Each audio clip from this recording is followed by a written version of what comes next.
ഞാനിപ്പം സഞ്ചരിക്കും ബോർഡ് വെക്കാതെയാണ് പോകുന്നത്. ബോർഡ് വെക്കാൻ പേടിയാണ്. MLA എന്നുള്ള ബോർഡ് കണ്ടാൽ അപ്പൊ തുടങ്ങും പുറത്തുനിന്നുള്ള ആളുകളെ തെറി പറയാൻ.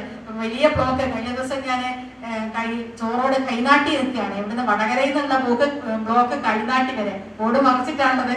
ഞാൻ കണ്ണടയും കൂടി എടുത്ത് എന്റെ മടിയിൽ വെച്ചു. എന്നെ ആർക്കും മനസ്സിലാവണ്ട, ആളുകളുടെ തെറി കേൾക്കുന്നത്. അത്ര ഭയാനകമാണ് അവസ്ഥ.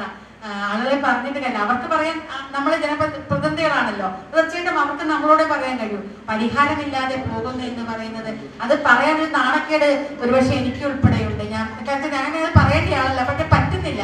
നിരവധി മീറ്റിങ്ങുകൾ വിളിച്ചു ചേർത്തു, പല തവണ ഉദ്യോഗസ്ഥന്മാരുടെ ശ്രദ്ധയിൽപ്പെടുത്തി, കളക്ടറുടെ മിനിസ്റ്ററുടെ ഒക്കെ ഇത് അടിയന്തരമായി ഇത് പരിഹരിക്കാൻ വേണ്ടിയിട്ട് എന്തൊക്കെ ഇടപെടലാണോ അതൊക്കെ നടത്തിയിട്ടുണ്ട്. എന്നിട്ടും പരിഹാരം ഉണ്ടാകുന്നില്ല എന്നുള്ളതാണ്. അപ്പം തിങ്കളാഴ്ച അടിയന്തര മീറ്റിംഗ് വിളിച്ചിട്ടുണ്ട്. അതിൽ ഞാൻ പ്രഖ്യാപിക്കാൻ പോകുന്നത് ഞാനിനി സമരം കിടക്കാൻ, നിശ്ചിതകാല നിരാഹാരം കിടക്കാൻ തീരുമാനിച്ചിരിക്കുന്നു എന്ന് വരെ പറയാൻ പോവുകയാണ്. ജില്ലയ്ക്ക് നമുക്ക് രക്ഷയില്ല. കാരണം ഇപ്പോഴും വ്യാപാര സംഘടനയിലെ ആളുകൾ കഴിഞ്ഞ ദിവസം സലാമിക്കൊക്കെ വിളിച്ചിട്ട് പറഞ്ഞു, ഈ പ്രാവശ്യമെങ്കിലും ഞങ്ങൾക്കൊന്ന് ഓണം ആഘോഷിക്കണമെന്നുണ്ട് എന്നതാണ്.